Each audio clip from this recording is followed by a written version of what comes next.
2018 meeting of the IT Advisory Committee for Belmont to order. And we're starting off this meeting. We're in the Art Gallery at the Homer Municipal Building in Belmont. And we are meeting today. There was a clerical mix-up in posting our agenda for this meeting, which we sent in last Friday, in which the agenda said Tuesday, May 2nd instead of Tuesday, May 1st. And we corrected that on Monday. There's a little bit of a dispute with the town clerk about whether that makes us in compliance or not in compliance of the state's open meeting law, which requires 48 hours notice for a meeting.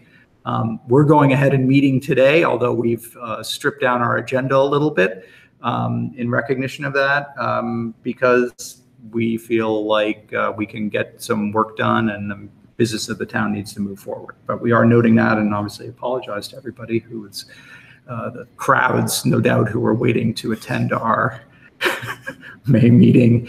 Usually they're queued up around the block, and no. We usually need a police escort. Police escort. And alas, tonight there's no one here. But we are calling to order, and our first order of business is comments from the public and questions. There's nobody here, and I am just looking. Yes, is there? It's Phil. It's Phil.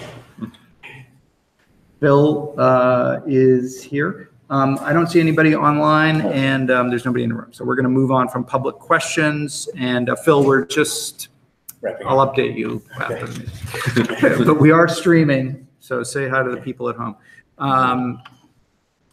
We're stripping down the agenda a little bit, and we're going to hop to the item town phone system replacement project. As you know, Patrice Garvin, our new town administrator, came to our March meeting, and was great. She's been going to actually all the committee meetings, and in fact, she was at our Precinct 8 town meeting caucus on a Sunday in the Belmont Public Library, which was amazing. So she's caucusing about it. Town meeting, you know, just the articles, get together and talk about it. So she's been great. She, after our last meeting, I think I talked to Patrice about using ITAC as a resource. And one of the issues she brought to me that she said we might be able to help the town with is that the town is in the process of putting together an RFP for a new phone system. The one that they purchased is at the end of its life or at the end of its contract. I'm not sure which, or both. And so the town is evaluating new options.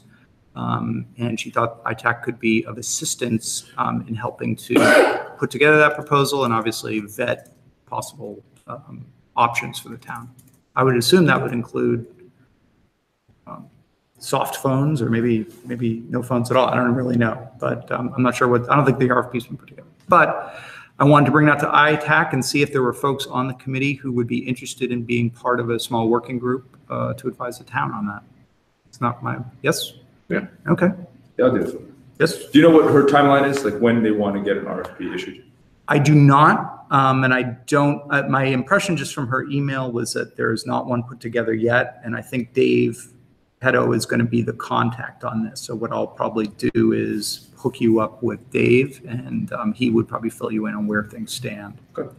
But I do not believe they've gone to bid with it yet. So Dave Pedo would be involved in this? Yes. Yep. I think David's probably going to be the guy who's the point person. Yep. Okay.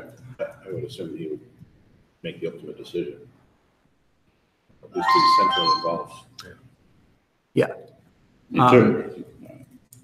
So that seems like a really valuable thing for us to be giving them advice on, and that's great. So I will. It's probably going to be expensive, and it's probably going to be something the town has to live with. I think she said it was a. I can't remember, but I think it was an expensive contract. Yeah, it was not a small contract. So yeah. Did you say how many desks are involved? Just take a look.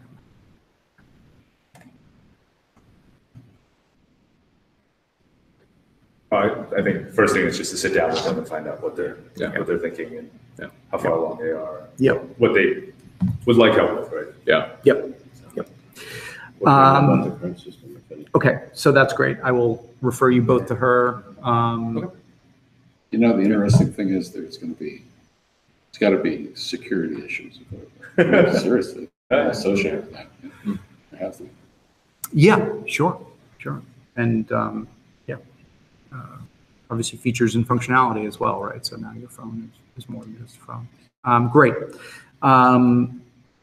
With that, do we want to do the executive session on the to discuss the security features regarding smart metering pursuant to the discussion we had with Honeywell last time? If I can make an ordering suggestion. Or we can flip it around, yes. We could flip it around, so we Yep. do that last. Yeah, and then we can just end it, right? Yeah, that's fine. So we'll kick that to the end of the agenda. The next item would be an update from 21st Century Committee, subcommittee? The committee that defies naming.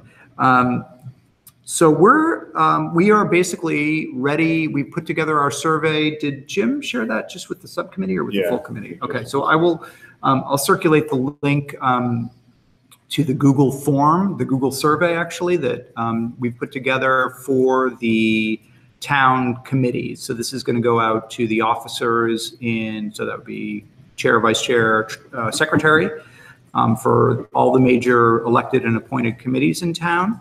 And it's a survey that asks them to basically talk about their how they schedule meetings, both in terms of how within the committee they decide on a meeting time, how they coordinate that way, and how they schedule meetings with the town, and then ask their opinions on things such as, remote participation by the public, remote participation by and deliberation by committee members, whether they feel that the processes that their committee uses are efficient, inefficient, how many documents they typically are involved in any particular committee meeting in terms of number of documents, number of pages that they review, and how many of those typically are made available to the public in advance of the meeting, and in what form, hard copy, electronic,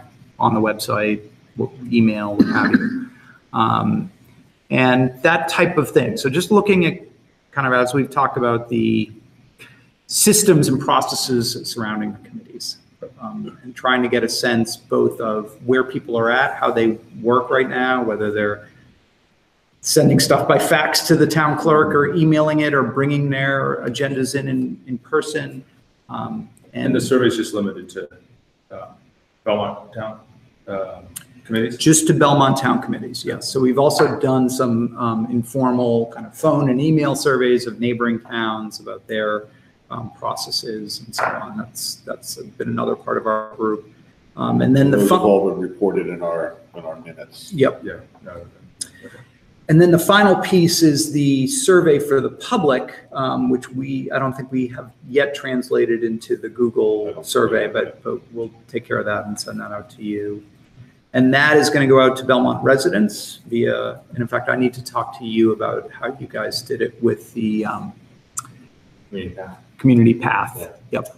It was the original one was like municipal. And it was a hard copy? It was a hard copy. Yeah. And with like a self-addressed stamped envelope? No, it goes in as an insert into their mailing. Okay. Yeah. And how did they get it back to you? Oh yeah, sure. It is a self-addressed stamped envelope. Okay. It's in the mailing.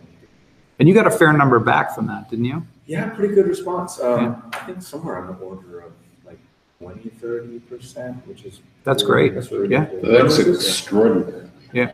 Yeah. Really. It must have been the nature of the topic. Could be Sure. everything. Yeah, Yeah, yes. don't quote me on that one, but When was that survey issued? 5 years ago. Yeah, 5 years ago. Yeah, 5, 6 years. And then there was an online component as well, right? There was a second component that was on. Okay, so they were different surveys, Yeah. slightly. Okay. All right. So long and short is, I think we're going to do a similar approach. The mailer to the Belmont BMLD customers, as well as online equivalent that we would promote via, social media and so forth. Yep. You do them coincidentally. Yes, at the same time. Yep. And that is going to gauge more or less people's feelings about their interactions with the town government and their appetite for or their interest in new ways to engage or things that strike them as efficient or needing improvement, that type of thing. So, and also just use of technology in your own life. So in your job, do you, use online meeting software? Have you participated in a FaceTime chat or a Skype call or something like that? So kind of go to meetings, right? Go to webinar. How are you finding out information about town events that are happening, whether those are committee meetings? How do you, have you attended a committee meeting, in the last year, and those types of questions? Just trying to gauge engagement and also try and figure out where there might be opportunity for improvement or efficiencies. Has the subcommittee talked about when you'd ideally like to have the results in hand and ready for presentation? Yes, and I think our feeling was if we could have something, if we could have results completed, I think we kind of wanted to get the surveys out this spring, have the summer to kind of process the results and put together a report in the kind of fall, Q3, Q4 timeframe for end of year. And I think that's what we represented to the selectmen as well. Right. So that's where we are. So we're going to be pushing those out. We're going to push the Belmont committee survey out very shortly. Within, like you guys give your feedback and so on, but accepting that probably within the next week or week and a half. And then the community survey may take a little bit more time to get together, but figure May, June time period.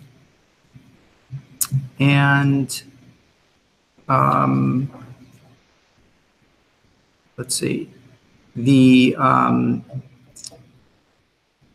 also been working, as you know, we talked to the Board of Selectmen about the online meeting.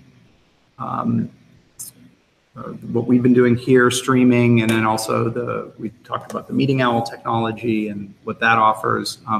They were very, very interested in it. And in fact, Selectman Dash has asked for us to arrange a demo of the Meeting Owl for the selectmen after town meeting. So I'm going to be reaching out to Amy DiDio again and see if she'd be willing to come in and do another demo just for them of Meeting Owl.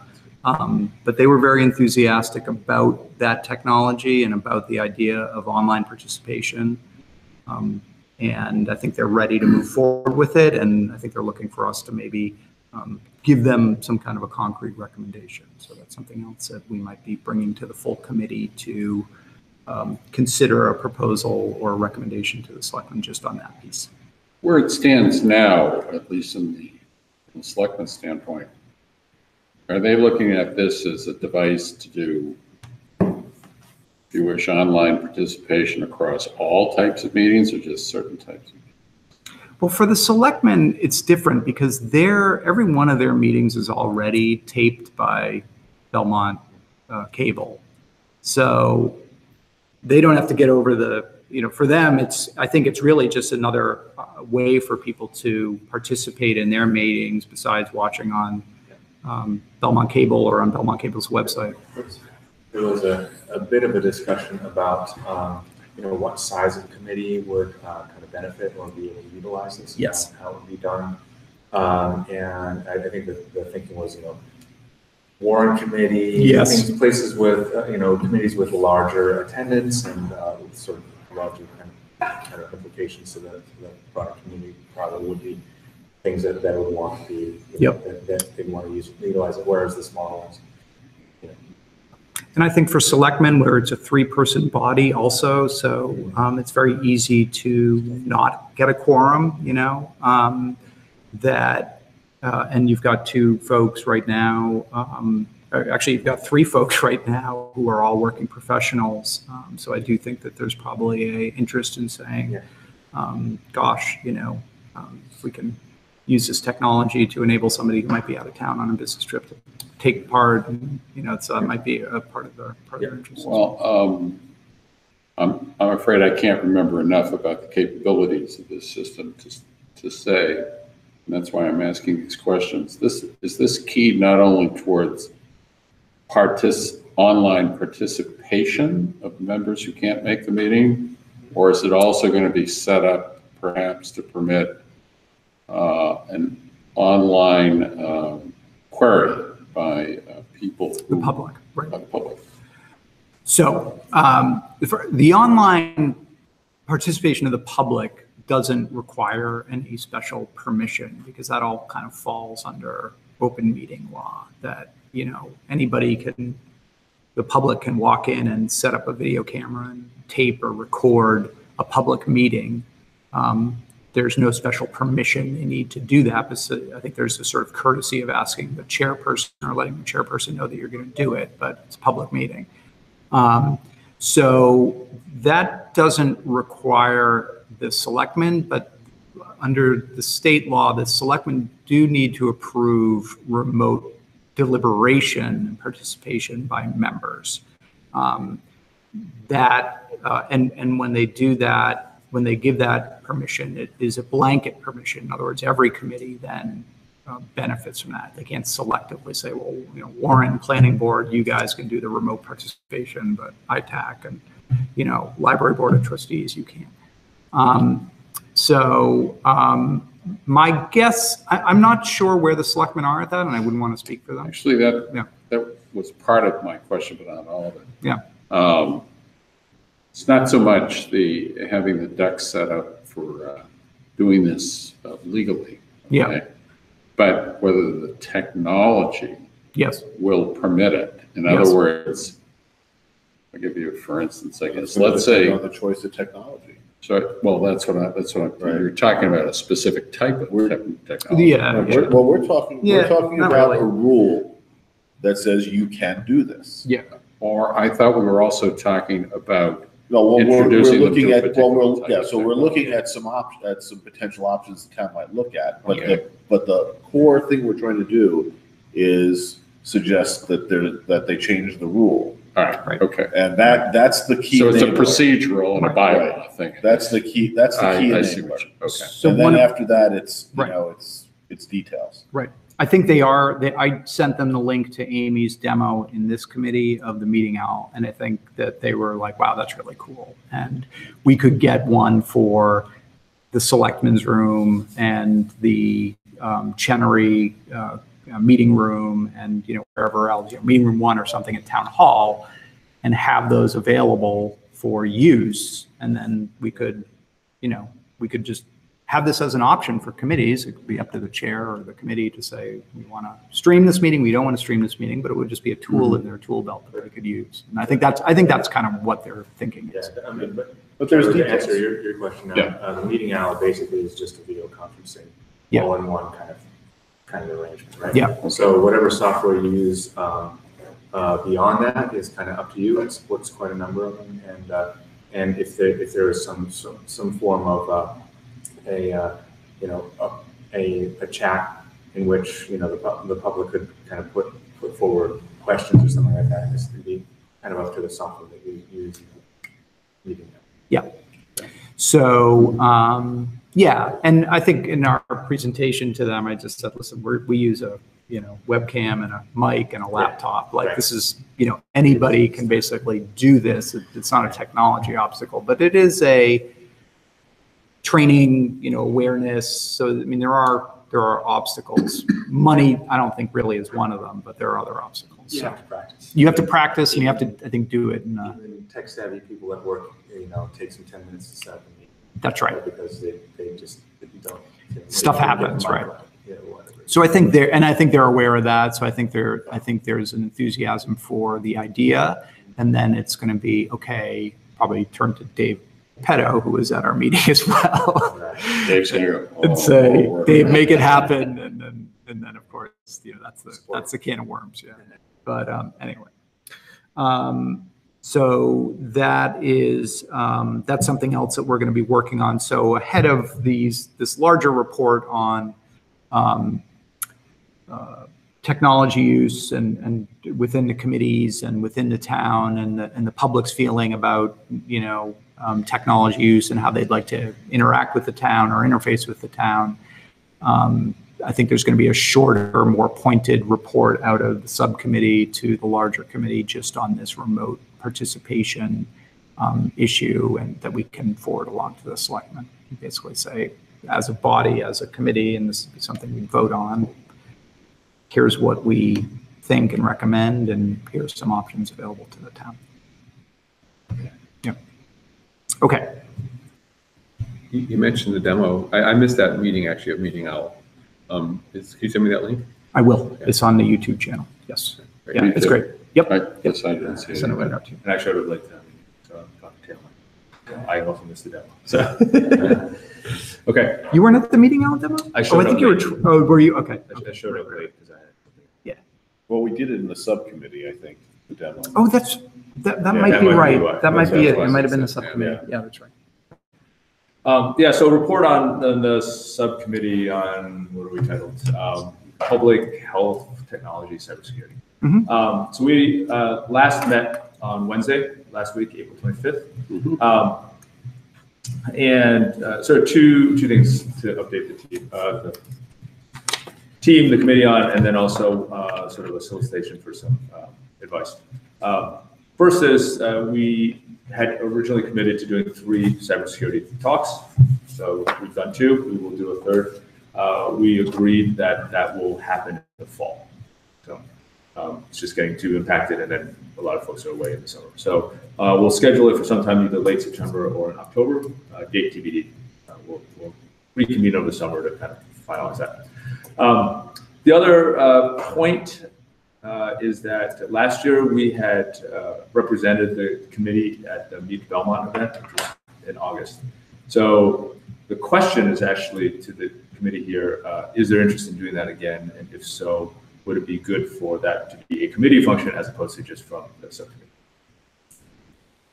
Yes and yes. Both. I think it was good. It was, I thought that was a good awareness that came out of it, the community, and probably got some attendance in the fireside chat from it and all that kind of stuff. So, I think it should be. And historically, to the best of my knowledge, that was the first and only time that ITech's been at Meet Belmont. Yep.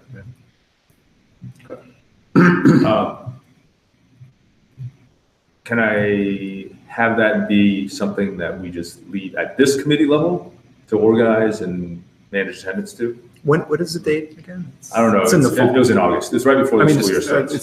It's in August. It's the end of August. Right. It's before Labor Day. Right. Okay. May have already gotten correspondence on it.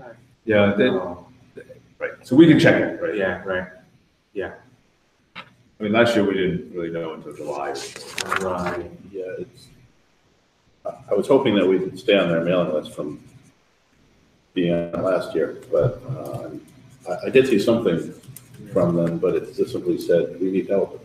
We need people to join our committee. Oh, that might be what I got. No, if you've got something else, then please forward it to the group so we can start this. Yep. Okay. So I think we're deciding then that participation will be not on the part of our subcommittee. Right. That's the request, general. right? It's like, That's the request. certainly we can bring it up, but we're not going to make those decisions. The subcommittee, Yeah. that's now a full committee participation. Yep. That makes sense. Okay, great. And I guess it would be who goes, what supporting material, we should, I think last year you had some handouts, so Right, we did. handouts, squeeze balls, swag, that type of We stuff. had no swag. So that actually gets to a separate question, which is, as a committee, now that we're doing some of these outreach type efforts, things that we're doing within our subcommittee, we did it out of pocket, right? And so do we think there may be a need or a means to getting budget that the committee could then use for things like this? Right? I have no idea where that would come from, how much it might be, the process, but I just wanted to raise that to this group to think about, right? I don't expect it to be solved overnight, but it is something that may be valuable for the committee to have. So that would be, for example, inviting paid speakers, or it could be inviting. It could be just advertising. Like I spend some money out of pocket just to make little flyers. Or we all want ball caps with ITech. Yes. Yeah, the T-shirts. Yeah. Yes. Make technology great again. Well, for the Meet Belmont, we had a flyer that we handed out. That's right. It was a piece of paper, and I'm sure it didn't last Yeah. very long. But if we had, I don't know, whatever the current thing is, fridge magnets or mouse bookmarks are popular too. these days. My guess is Bookmarks are popular. there is these an days. account that's set up for these types of expenditures, especially on the photocopies, and or that we can use, the town clerk or the selectman's Town office. clerk probably knows. Yeah. So And the first time we did the cybersecurity talk, we benefited from the fact that the library has a budget for outreach activities, so they actually helped pay for some of the outreach things. Yeah. Second time around, we ended up paying for it. Okay. Or I did. Okay. I guess terms of materials. maybe we should revisit that. Yeah. Yeah, that's not fair. Okay. Yeah. So you did pay for the assembly room? Well, No, Glenn, I let paid me, for the posters that we had. let me check and see if we can also get you reimbursed, because my guess is you can. That's fine. I mean, that's my little donation to the town. But going forward, I just think it should be a little bit. Yeah, I agree. more formal. I totally agree. So, okay, so that's the sort of process type things. The last thing I wanted to raise in this group is to share with you some of the ideas that we've floated and to see what your reactions are for this third talk, right, in terms of topics. Yep. Because there were a few that came up. So we originally had 3 ideas that came up 2 meetings ago. One was around travel security, or cybersecurity as while traveling, and that was also thinking at the time if we had third conversation before the summer, it could be useful since the summertime travel. Another one was just around augmented reality.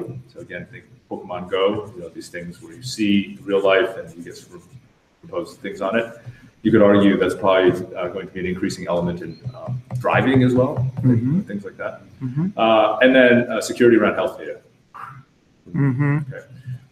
In addition to those 3, we came up with a few others just last week.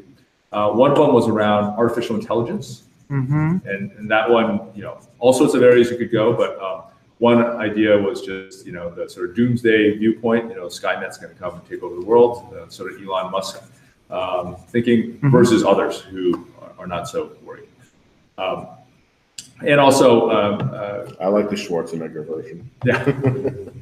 And Dan thought from his company there may be opportunities to recruit speakers or possibly at the MIT Media Lab.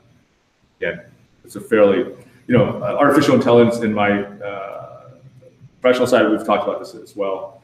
It sort of goes in cycles, right? And it just seems like it's not suddenly, but it's at one of those peaks where there's a lot more interest right now. It goes under different guises, right? Expert systems, machine learning. Right now, there's just a lot of talk about it. So that's one. Another idea was cyberbullying, and we acknowledge that there's a lot that's done in schools. That's part of the syllabus. That's something we had discovered during our initial committee discussions with folks like Steve Mazzola at the school. But there may be, and we believe there is relevance for adults, and it may also be useful to collaborate with Steve on the kind of syllabus that they use in school and see what we can learn, or see if there are speakers that they would recommend. If I might interject, that could also, that particular topic, we concluded, or at least we believe, that it's not just limited to schools, where apparently Steve Mazzola indicates from the conversation we've had with him that is being handled as part of the curriculum. Well, it also occurs outside, and the young police detective that we have working with us now, I think Jim Syracuse confirmed that. Yeah. Confirmed it. And the, even if it's taught to kids at school, that there are things probably that parents should know about monitoring and bringing back and reinforcing at home. Yeah. And it may be a way to attract sort of a more diverse audience into the talk as well. And then the last idea that the team had floated was around fake news or this practice of swatting. You guys are familiar with that? So, you know, obviously there's a security aspect to all of that, not necessarily cybersecurity, but still there's, you know, a lot of it is propagated through cyber means. So, Yeah, it's not, so I didn't mean it to be explicitly confined to swatting, but any kind of activity, swatting, doxing, anything like that, is something that people should know about, I think. What's doxing? Oh, that's when you document somebody. So you publish their personal details, social security number, bank account numbers, passport numbers, driver's license. Email spool. So Yeah. those are the ideas. So there are 6 total. Let me just review quickly, and then I'd love to get, you know, preferences or thoughts.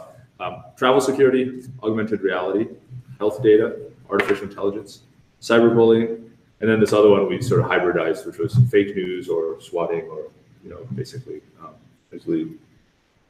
Terrible things people can do to you using computers that aren't stealing your money. Right.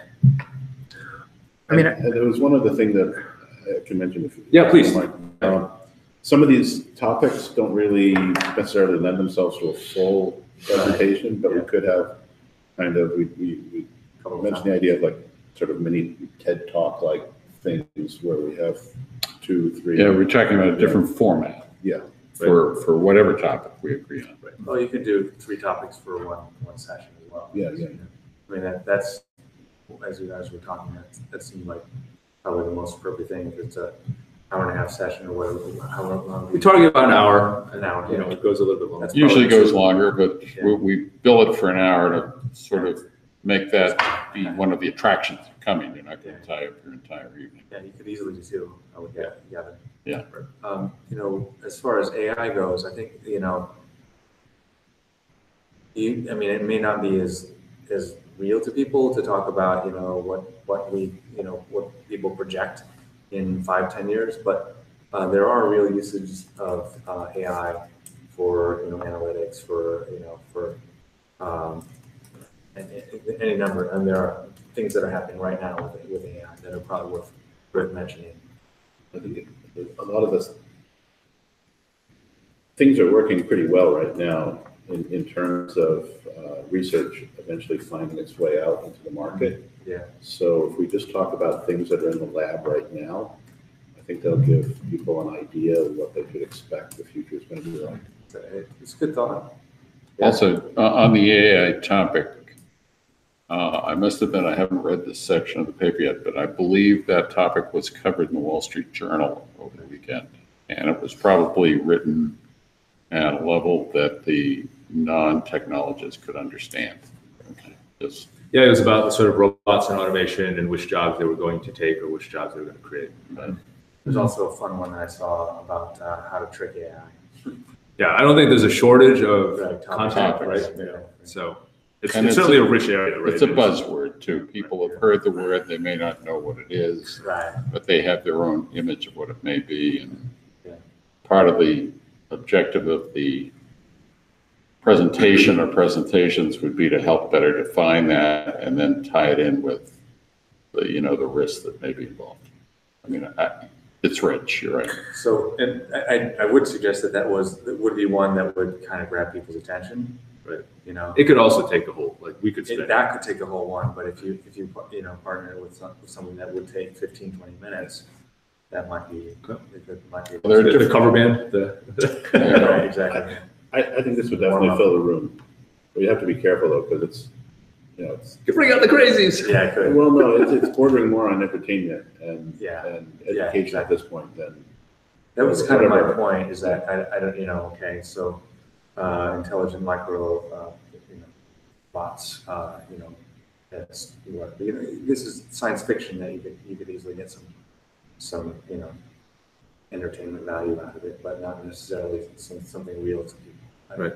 Well, I mean, what's real though is the use of AI in lending decisions, Yeah, exactly. right? That's current. So This, yeah, I think there are plenty of real. Indeed.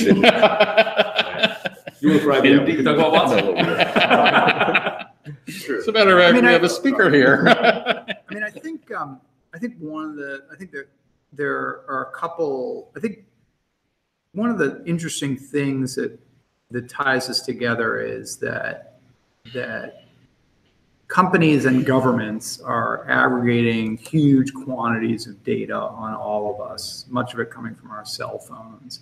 And then they're using it for different purposes. And some of that is like malicious, like swatting and, trolling people and, kind of terrorizing them, cyber stalking them. I mean, I get stuff from various, district attorneys' offices about some of the cyber stalking cases that they've prosecuted and sent people to jail for. And like, you read these stories and they are just horrifying. Like what some of these generally guys are doing to women that they know, women that they dated, women that they don't know. And it is horrifying. So there's the kind of cyber stalking, cyber bullying, people and swatting. That's kind of how the information that what about me is out there and how can it be kind of weaponized against me in ways that I might not be aware of. Like identity theft is one way, that's pretty straightforward. That's part of this, but there are a lot of other ways too. So that might be like one concept idea. And then the other one is a sort of taking that information and using it to sort of manipulate my perceptions of the world. And that's a sort of fake news, that feels, conundrum. That feels more real and prescient, maybe, than. I think the fake news issue is very because timely. Yeah, I feel like that's a social issue that has teeth and legs, and every one of us is just going to have to be more sophisticated about about that. And so I mean, I would agree with you. I think that to me is a hot button. Yeah. The way we could have a little bit of an impact. Yeah. I think whatever we decide, it should be like the consideration should be like, what's really hitting people right now? Right. Either it's like just in their headspace and it's stuff that they're just thinking about or worrying about, or it's actually stuff that they're really dealing with, like identity theft or something that just, we know it's a problem in Belmont. We know from the police department that they're getting calls about this stuff. But, if we do something in the fall, as long as we get it done, a couple weeks before the election, it'll be very topical. Oh yeah, that's right. Yeah. Good point. Never thought about it that way. Yeah. Yeah, sure. I hadn't thought about that either. Well, do we want to sort of propose that people chew on this until our next meeting? Yeah. And again, certainly open to, communication off cycle in the sense that, if you get a brainwave or if you have an article that might be interesting, you want to forward it to the, to the committee for general comment. I think that'd be great. And then when we as a subcommittee meet next, we'll take all that into consideration along with, which actually should be after this follow-up meeting, so it's the time. And like AI kind of, because like if you look at like what China's doing with like social scoring, like the whole social scoring paradigm that they've implemented, and you've been like following that. I haven't. Oh my God. I'm not sure I know what it is. It's your goodness. Scary stuff.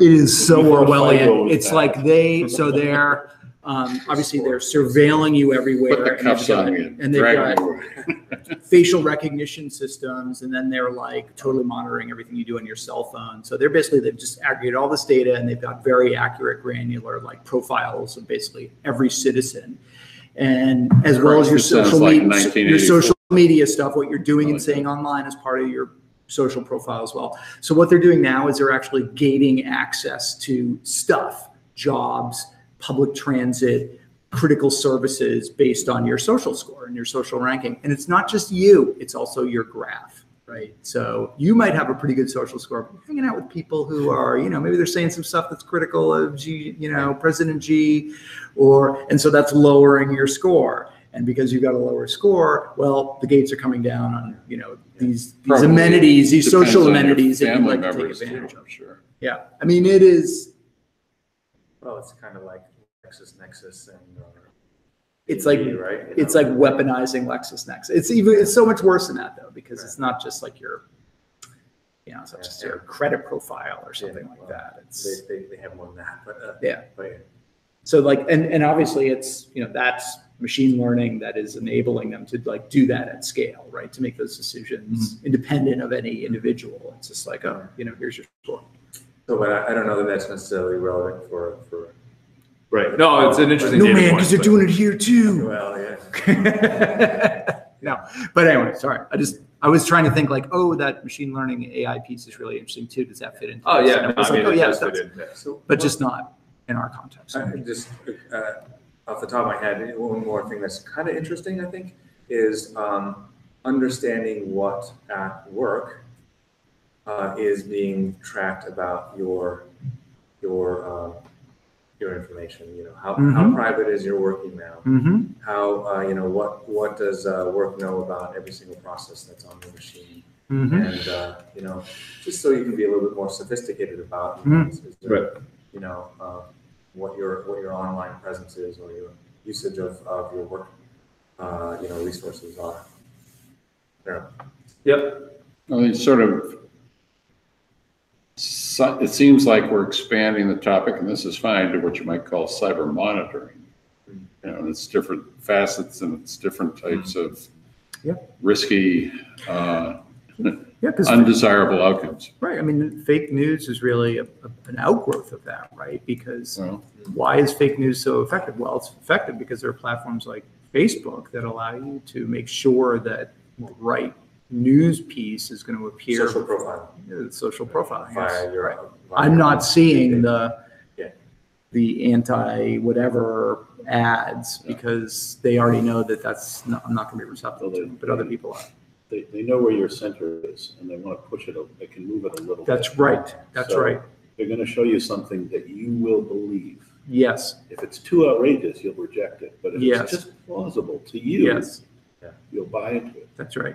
And all they need to do is move these elections a few percentage. Right. And that's all it takes. Right? Or like, for example, with the Parkland shootings, and there was the whole kind of, crisis actor, false narrative that came out after that. And there were all these articles about like, oh yeah, like it's really easy to get sucked into if you're receptive to that, if you Google or search YouTube on crisis actor, it's like a whole ecosystem of. Not only that, but even when you find out it's not true, there's part of you that's still. That's right. Who wonders? Right. So it's that stuff is kind of out there, and if you're curious enough to search about it, well, you've sort of self-identified as somebody who might be receptive to the message, and then that leads you into this whole kind of ecosystem. It's interesting, but that's happening, and it's shaping people's perception. So anyway. But think about it. Okay, no, so that's helpful. Yeah, and it does sound like there's a lot of interest in that sort of latter topic. Speaking of timing too, I was thinking, who knows? But there may be more information about the Russian probe, right? Mueller's investigation, by then. So that may be something that's topical as well. So I think there's plenty of sort of tie-ins with what maybe in the news. No pun intended. The other thing that just occurs to me, and I made this more of an observation than a question, is just that these things more focused on security, more focused on the sort of scare side of things, right? Things are scary, and you need to be careful. Whereas artificial intelligence, there's the flip side, which is like think about all these really neat things that could happen, right? I don't think we're getting that. We went sort of down a darker path, right? Which is fine because again, we had sort of built these as security-related discussions to begin with. Security tends to be a little bit more on the be careful. Pessimistic side, yeah. Well, that's interesting. I mean, one of the sessions at RSA was, how is good? What's the good versus bad AI, and how does it play out in the cybersecurity world? Interesting part of it. If this event's going to occur, as it will, just prior to the midterm elections, how does that influence our thinking about a relevant topic? I mean, if there's something that combines cybersecurity, and we've been talking around this with public manipulation, then I think we've got it. But and it's relevant, and it's coming maybe a month before the elections. If we can come up with a topic that sort of combines that, Yeah.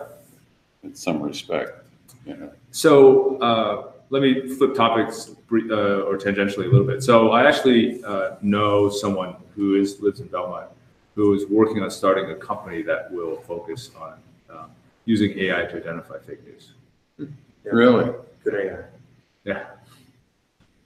So I think he would be, if not an ideal speaker, at least someone to give us ideas on that. So he's someone I would be happy you'd probably be happy to speak too, to get the word out there. So it's interesting because fake news is generated by AI, right? So it's coming full circle. Yeah, sometimes, right? Yeah, I mean, sometimes, yeah. you've also got, armies of people. Right. Right, but I mean, Olga, the whole who's thing known with as Cambridge Dawn. Analytica and all, I mean, Right. No, they use agreed. AI, right? Yeah. So I agreed. It is very full circle. So great. Thank you very much. Again, I don't want to take any more time, but that's what we're thinking. I think it'll be a lot of fun. As always, there's no shortage of ideas, and but so appreciate it.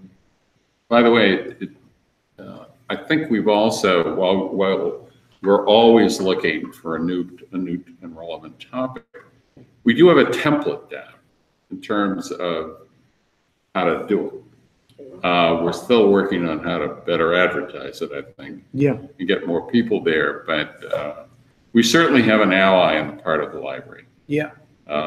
Mary, what's Mary's last? Carter. Mary Carter has been extremely helpful, and by doing this, we're also helping her. So it's a sort of a win-win situation.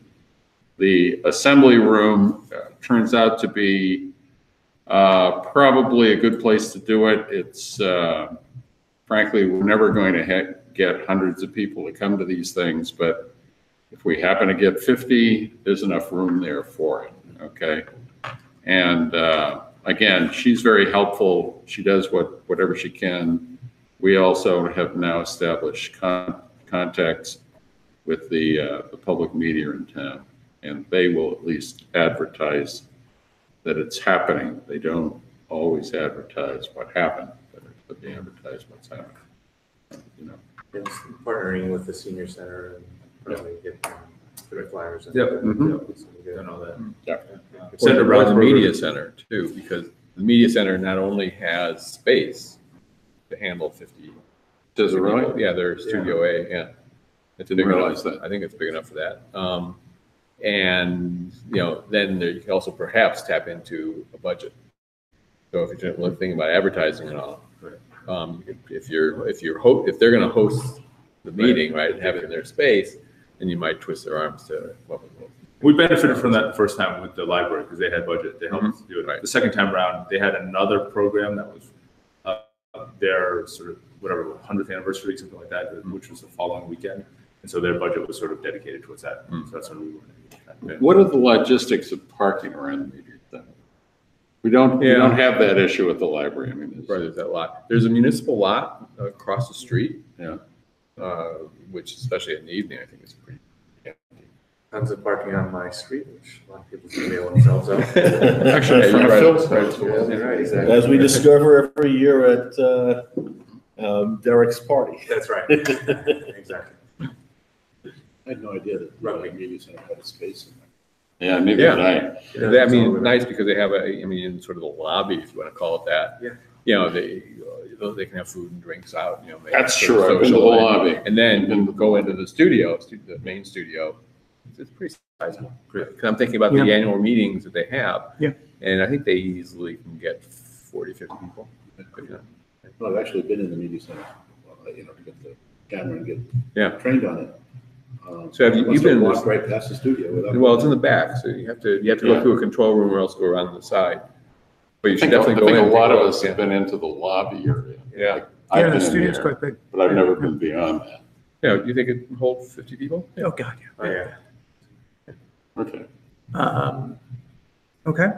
Other comments for Glenn?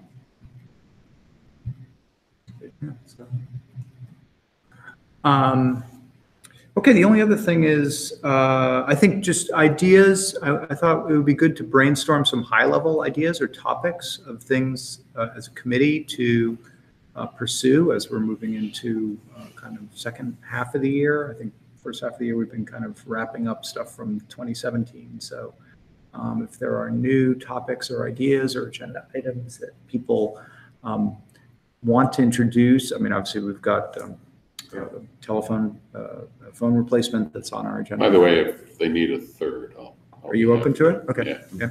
I thought about 3, but I didn't want to twist anybody's arm. Yeah. But I don't know a damn thing about phone systems. But I'm willing to learn. Other items as well, and I'll throw one out there, which is somebody, Chris Resendez, who runs the local Boston, New England IoT meetup, mentioned to me, which I wasn't aware of, that there is a pretty sizable pot of money available for communities to tap in the state level around issues related to like resilience, which I think is broadly defined, but might include and kind of energy efficiency and environmental sustainability and resilience. So could be everything from connected lights to smart metering. I was actually really shocked at this tiny percentage of communities that are using smart metering. Somebody told me that in Massachusetts, I think in Belmont, we're probably in the minority of towns that are using smart electric metering. The things you're describing, though, make sound more green to me, and resilience to me has a different connotation. Yeah. Well, resilience also having to do with kind of ensuring availability of these services, Okay. right? Yeah. So not having single source, whatever, Okay.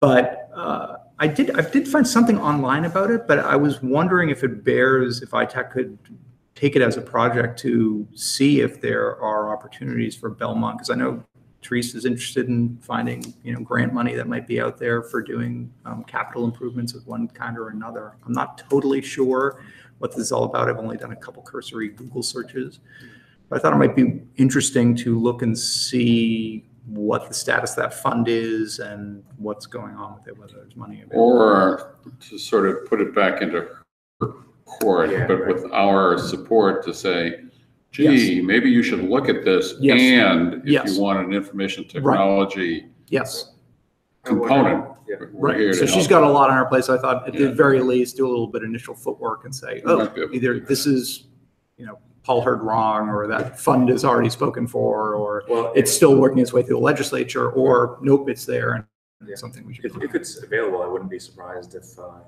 Dave and crew already kind of will a little bit of something about Yeah, because it was like $30 billion or $40 billion. It was a huge amount of money. Yeah, really? Bonded for. Yeah. But I'm just not. Again, he mentioned it as Federal money, I assume. No, I think this is state money. That's a huge billion. That's a huge amount of state money. It is, I know, but that's what he said. Maybe it is a federal grant in its origins. Yeah, but I mean that was the number he threw out there, and I'm not sure what the origins of it are. I don't know if this is quite it, but there is something I found. It's called the Community Clean Energy Resiliency Initiative. MassGov. It's a $40 million. Oh, is it million? Part of the That's Commonwealth state level. Commonwealth effort to address climate change. It's a grant program that helps cities and towns use clean energy technologies to protect citizens from service interruption caused by severe weather due to climate change. Okay, right. I think it was established in 2014. Okay. There's a few rounds of grants. So early rounds of the grants in 2014 focused on project implementation in critical infrastructure and technical assistance. Okay. Well, they're looking for better information processing and analysis. Are they looking for sort of almost what I would call, hard projects, put up a wall here, build a seawall there? I would guess right now things along the line of fiber redundancy, backup power systems. Yes. Blah, blah, blah, that kind of stuff.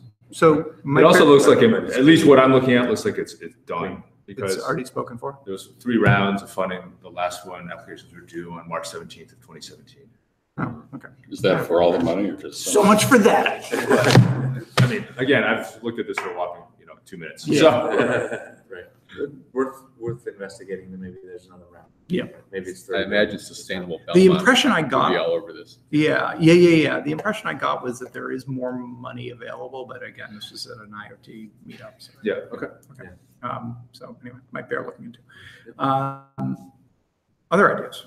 That was. Well, the thing is, this volunteering of our, I guess for most of us, our ingenuity, on this phone system issue sort of lays a good precedent. I mean, it's good since the days of the cooperation between the light department and this committee in helping us set up the fiber optic network, and sort of the close rapport that we've had with Steve and Dave. There really hasn't been a lot of, in my opinion, our participation in projects at their birth. If you wish, there certainly has been call for us to comment on things. So like the Munis. Well, that was a little bit further along, wasn't it? Didn't you think? Oh, well, I think before we got called in. Yeah. Well, I guess that's a. We were No, for I election think- process. All right. Yeah, we were fairly early on because they had to replace. I always say Cogswell. Unis, I know it's we something else. certainly, Cogswell, we yeah. participated in, but that's been a while. Jensen? Yeah. It's been a while. It's been a while. So, I mean, this is not a bad precedent to set and to perhaps guide us in our thinking about how we can help other people. Right. And so as I expressed to Patrice and to the Right. selectmen, again, think about ITAC as an internal consultancy for Yeah. Belmont's government with a tremendous amount of basically pretty expensive expertise on board and available for the town to advise, to help on a variety of issues, right? And obviously the earlier we can be there and provide advice and so on, the better the outcome, right? I think the selectmen and Patrice Garvin are very receptive to that, and again, increasingly, so many more of these initiatives within the town have a big technology component to them. So I do. And they, Yeah. it's going to have to be even more of an issue moving forward. Of course, right. And sort of wonders if there's a technology representative on the Belmont High Building Committee. I wonder. I thought we asked Steve about that. I think he's sort of Yeah. involved, Is he involved? so. I've got to believe he's involved, but. Hey, maybe he better I'm be. mistaken. Yeah. He better be. Yeah, I bet he's you definitely Dave- involved in the building Yeah. committee piece. Yes, yeah, sure. We have not seen or heard much of that project. Maybe it's too early. Maybe, that's actually a good question to confirm, something we should confirm is to, A, that Steve and probably Dave are involved, and to what extent are they, is a committee and whoever's else is involved, are they leveraging their expertise? Do we And maybe have we- anyone on the planning committee who is also an ITAC? I mean, the Sorry, building committee? Yes, sorry. To the best of my knowledge, no. I mean, Steve, this is us Yeah. plus Cheryl, right? That's it. not a voting member. Yeah. No, I don't believe so. And they could make some big mistakes if they don't have the right input there. Yep. And it's already up. I know. I was at the last design meeting. I asked the question, how much? Total project cost, $295 million. This was also on the front page of the Citizen Herald. With the state subsidy, that gets down to, I think it's $218 million. And from the standpoint of a typical taxpayer with a home assessed at $1 million, that's an extra $1,800 a year in property taxes for 30 years. So Right. they got to get this right. They got to get it right. They do. Well, at the risk of volunteering myself, I think it would be good. I mean, I have every faith in Steve, but it might be good to have one of us sitting in on the meeting as an observer rather than an active participant necessarily. We have to volunteer. When's the next meeting? Actually, I'm not sure. They seem to be having these Information occasionally sessions. because they have deadlines. They have a submission deadline to the state in the middle of the summer, when I think they have to have the design pretty much set. And then eventually, in order to okay the funding, it's going to be a town referendum. I'll But reach out that's not to until the fall. maybe Susan Burgess Cox on school committee and just mention it came up and see what help we can be to This is them. something we can tag team on. I would Yeah. imagine.